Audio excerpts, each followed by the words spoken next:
अॼु असां ही दौड़ तालके जे मुख़्तलिफ़ प्रेस क्लबनि तरफ़ां मीरापुर में शहीद थियल सहाफ़ी अज़ीज़ मेमण जे क़ातिलनि जे गिरफ़्तारीअ लाइ सरापा एहतजाज बणियल आहियूं। तव्हां ॾिसो पिया त हिन निटण उस में असांजा बहादुर कलमकार असांजे शहीद अज़ीज़ मेमण जे खून जे इंसाफ़ लाइ एहतजाज करे रहिया आहिनि। पर अफ़सोस जो सिंध हुकूमत, वफ़ाक़ी हुकूमत ऐं सिंध पुलिस ख़ामोश वेठी आहे ऐं असां इहो ऐलान था कयूं त जेकॾहिं शहीद जे खून में जे इंसाफ़ सां सुस्ती जो मुज़ाहिरो कयो वियो त इंशाअल्लाह ताला 16 मार्च ते असांजी हर कलमकार, हर सहाफ़ी जी विख सिंध असेंबली ॾे हूंदी ऐं सिंध असेंबली जो घेराव कयो वेंदो ऐं जेसि ताईं क़ातिल गिरफ़्तार न थींदा तेसि ताईं असांजो हीउ एहतजाज जारी रहंदो।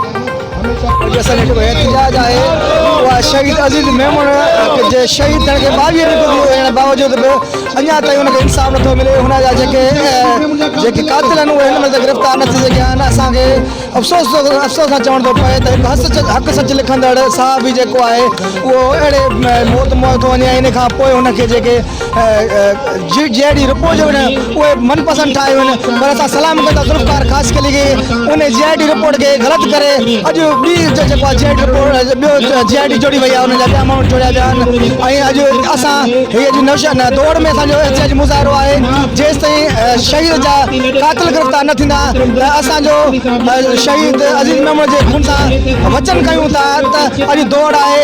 ॿी विक असांजी 16 मार्च ते असांजो सिंध असेंबली जो घेराव हूंदो ऐं उते मां इंसाफ़ न मिलियो त असांजी हर विक इस्लामाबाद न हूंदी, इस्लामाबाद जे ॿिए माउंट न हूंदी ऐं सेटल हूंदो। ज़िला शहीद बेनज़ीराबाद प्रेस क्लब के सदर मोहतरम जनाब गरफ्तार ख़ास करी ऐं बाफ़िदा चालियो ऐं तालके दौड़ प्रेस क्लब के सदर सूमरो जे अॻुवाणी में हयो वियो आहे। असांखे अफ़सोस आहे जो 22 ॾींहं गुज़री विया आहिनि, अञा ताईं शहीद अज़ीज़ मेमण जा क़ातिल गिरफ़्तार न थिया आहिनि ऐं रोज़ सिंध हुकूमत ऐं वफ़ाक़ी हुकूमत टाल मटोल का नई ॻाल्हि असांजो मुतालबो आहे फौरी तौर क़ातिलनि खे गिरफ़्तार करे ऐं कानून जे कटड़े में आंदो वञे ऐं उन खां अलावा उनजे पोयरनि खे मुआवज़ो ॾिनो वञे।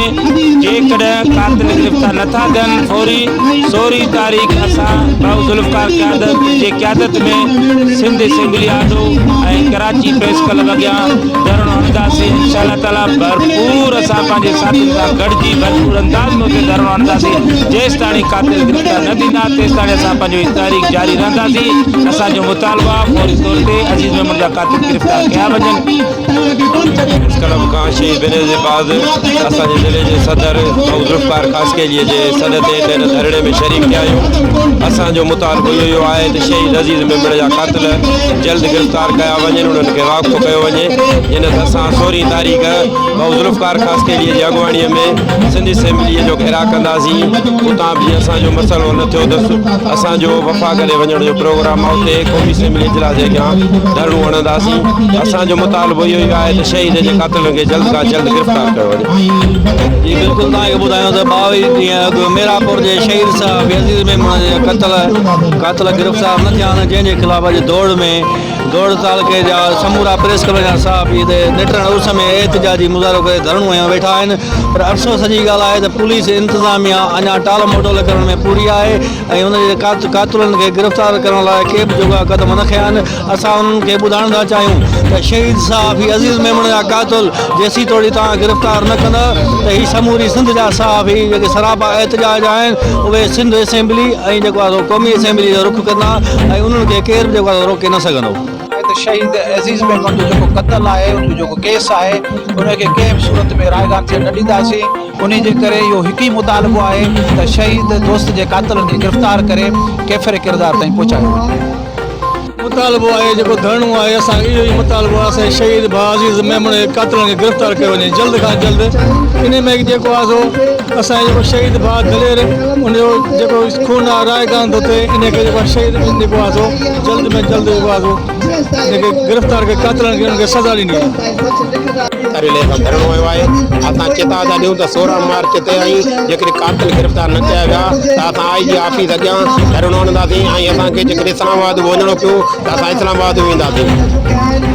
सिंध तरक़ी पसंद पार्टी शिरकत करे थी पई ऐं मतिलबु उनजे जेके मुतालबा आहिनि जेको अज़ीज़ मेमण की गिरफ़्तारी जे लाइ असां पुरज़ोर मुतालबो था करियूं IG सिंध खां त SSP नौशर फेरोज़ DSP नौशर फेरोज़ ऐं SHO पंहिंजो नौशर फेरोज़ उनमें जेके मुलविस आहिनि हुननि खे फौरी मुअतल करे ऐं जेको उन खां पोइ जेके हिन में मुलविस आहिनि उन्हनि खे सज़ा ॾिनी वञे, हुननि ते FIR कटे उन्हनि खे गिरफ़्तार कयो वञे। ॿी सूरत में तरक़ी पसंद पार्टी इंसाफ़ियुनि सां गॾु आहे, हर टाइम ते गॾु हूंदी। पासे का जेही तेही ज़ात जी जुम्बश नाहे जा मूसी हले सा जा जी मिठो ही न करे।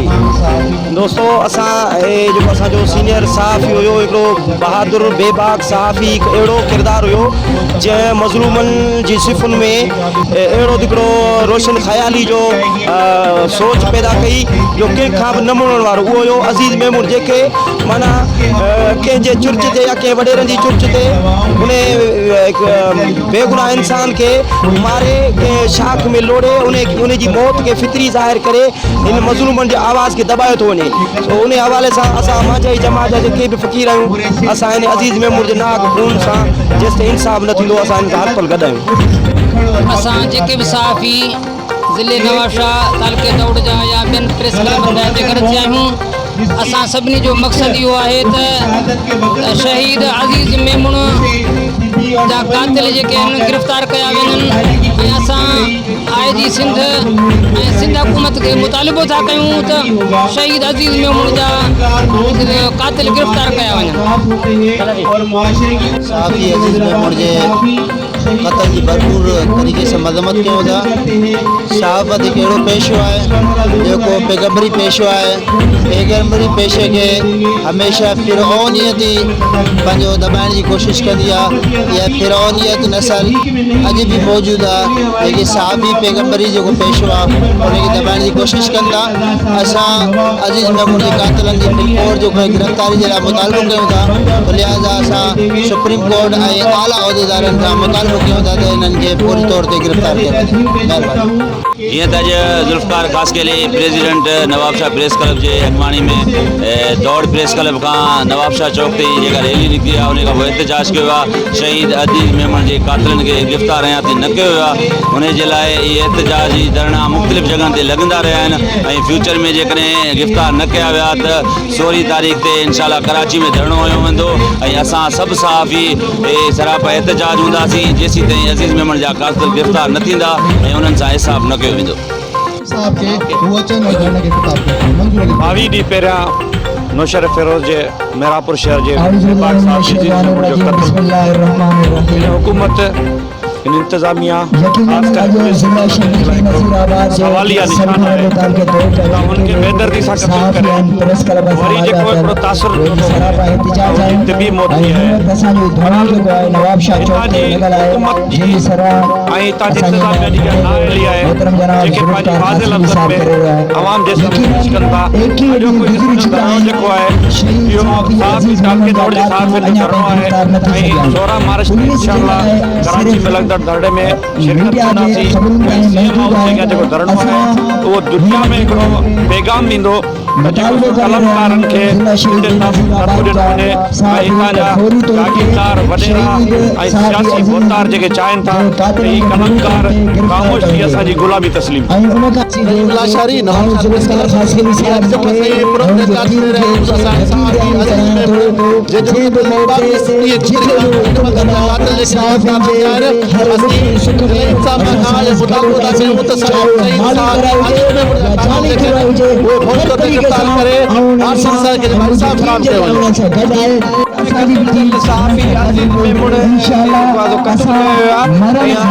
जाली रिपोर्ट जारी कई पुलिस द्वारा जारी कई तिबी मौत असां इन जाली रिपोर्ट खे रद्द था कयूं ऐं असां सम्झूं था त जेकॾहिं शराब माखी थी सघे थो त हिकु सहाफ़ी जे क़त्ल खे तिबी मौत साबित करे सघनि था। असां हुकूमत खे ॿुधाइण था चाहियूं त ही सोचनि न त सहाफ़ी क़त्ल थी वियो ऐं उनखे ईअं छॾे ॾींदासीं। असां मुतालबो था कयूं त उनजा कातिल फौरी तौर ते गिरफ़्तार कया वञनि, न त ॿी सूरत में असां कराची सिंध असेंबली जो घेराव कंदासीं। ज़रूरत पई त असां इस्लामाबाद ईंदासीं ऐं उते बि तव्हांजी रस्ता रोक कंदासीं। गुज़री चुका आहिनि शहीद सहाफ़ी अज़ीज़ मेमण जा कातिल जेके गिरफ़्तार न थी सघनि। अॼु अहिड़े गरम ॾींहं ते असां उस जे हेठां सरापा एहतजाज बणियल आहियूं, कलमकार ऐं सियासी समाजी माण्हू। असांजो हिकिड़ो ई मुतालबो आहे त फौरी तौर ते शहीद सहाफ़ी अज़ीज़ मेमण जा कातिल गिरफ़्तार कया वञनि। जी,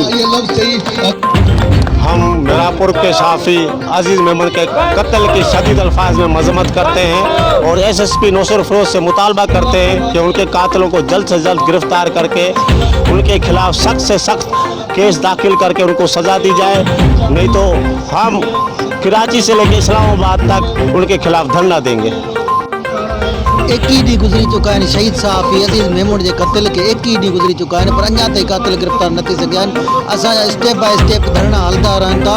असां चेताव था ॾियूं त फौरी तौर पुलिस कातिल गिरफ़्तार करे ऐं लापरवाही न करे, फौरी तौर गिरफ़्तार करे, न त ॿी सूरत में असां 16 मार्च ते धरणो आहे कराची में, इंशाअल्लाह ते धरणो हणंदासीं ऐं कंहिं बि सूरत में असां इहो कोन छॾींदासीं त जेसि ताईं शहीद सहाफ़ी अज़ीज़ मेमण जा कातिल गिरफ़्तार न थींदा तेसि ताईं असां सुख सां कोन वेंदासीं।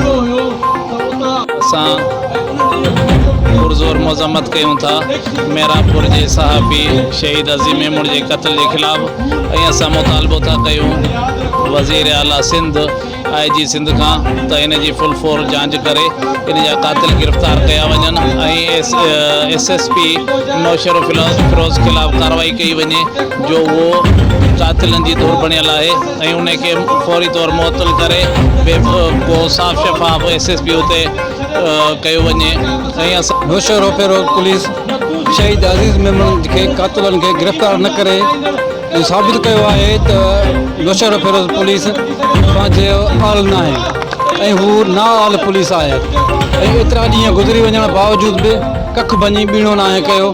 आख़िर हुन मज़लूम जो ॾोह कहिड़ो हो? हुनजो ॾोह इहो ई हुयो त हुन पंहिंजो हक़ सच ज़रिए जेको आवाज़ उथारियो या जेके हक़ जी ॻाल्हि कई ऐं मज़लूमनि सां गॾु बीठो, शायदि उहा तव्हांखे तव्हांजे वॾेरनि खे ऐं तव्हांजे कुख में वेठल माण्हुनि खे न वणी। हुनजो इहो ई सबबु आहे जो हुनखे शहीद कयो वियो ऐं हुनजे कातिल एतिरो वक़्तु थी वियो आहे जो हुनजे कातिलनि खे गिरफ़्तार नथो कयो वञे। आख़िर हुनजो सबबु छा आहे? नौशर फरोज पुलिस खे यादि रखणु घुरिजे त इहो हिकिड़ो सहाफ़ी कोन हो जंहिंखे तव्हां शहीद करे छॾियो। असां सभु सहाफ़ी शहीद अज़ीज़ मेमण जे रत खे कॾहिं बि ईअं किरण न ॾींदासीं जेसि ताईं उनजे खून सां हिसाब किताब न थींदो ऐं उनजो इंसाफ़ न थींदो। असांजा एहतजाज असांजा धरना जारी रहंदा। असांजो अॼु एहतजाज दौड़ में आहे, असांजो कुझु ॾींहंनि खां पोइ एहतजाज कराची में आहे, उन खां पोइ असांजो इस्लामाबाद ताईं बि एहतजाज थींदो ऐं कॾहिं बि इस्ताईं माठ करे न वेंदासीं जेसि ताईं हुनजा कातिल गिरफ़्तार नथा कया वञनि। मीरापुर जो जेको सीनियर सहाफ़ी बहादुर सहाफ़ी हिम्मत वारो सहाफ़ी अज़ीज़ मेमण जी जेको बेदना क़त्ल करे उनजो खून लिकाए पियो वञे। असां अॼु नवाबशाह ज़िले जा सहाफ़ी सरापा एहतजाज वेठा आहियूं दौड़ चौक ते। इंशाअल्लाह असां पंहिंजो IG सिंध खे मुतालबो कयूं था त अज़ीज़ मेमण जा कातिल गिरफ़्तार करे असां खां बेचैनी ख़तमु कयो वञे। सहाफ़ी जो क़त्ल समाज जो क़त्ल आहे। बिस्मिल्लाहिर्रहमानिर्रहीम। जीअं त साईं पंहिंजी धरती पंहिंजो अख़्तियार सिंध खपे त ख़ुदि मुख़्तियार। साईं पहिरीं जलाल मोहम्मद शाह साहब उन शहीद अज़ीज़ मेमण जे आरामगाह ते वियो हुयो ऐं उते फाते बि कई। असांजी हर वक़्तु जेका आहे सा इन सां हमदर्दी आहे ऐं इंशाअल्लाह ताला जिथे बि सॾु हूंदो जिथे बि कोठ हूंदी SUP अॻु खां अॻु में हूंदी। पंहिंजी धरती पंहिंजो अख़्तियार। शहीद जे इंसाफ़ लाइ आहे, शहीद अज़ीज़ मेमण जे कातिलनि जी गिरफ़्तारी लाइ आहे। जेसि ताईं उहे न थींदा तेसि ताईं असांजा एहतजाज जारी रहंदा।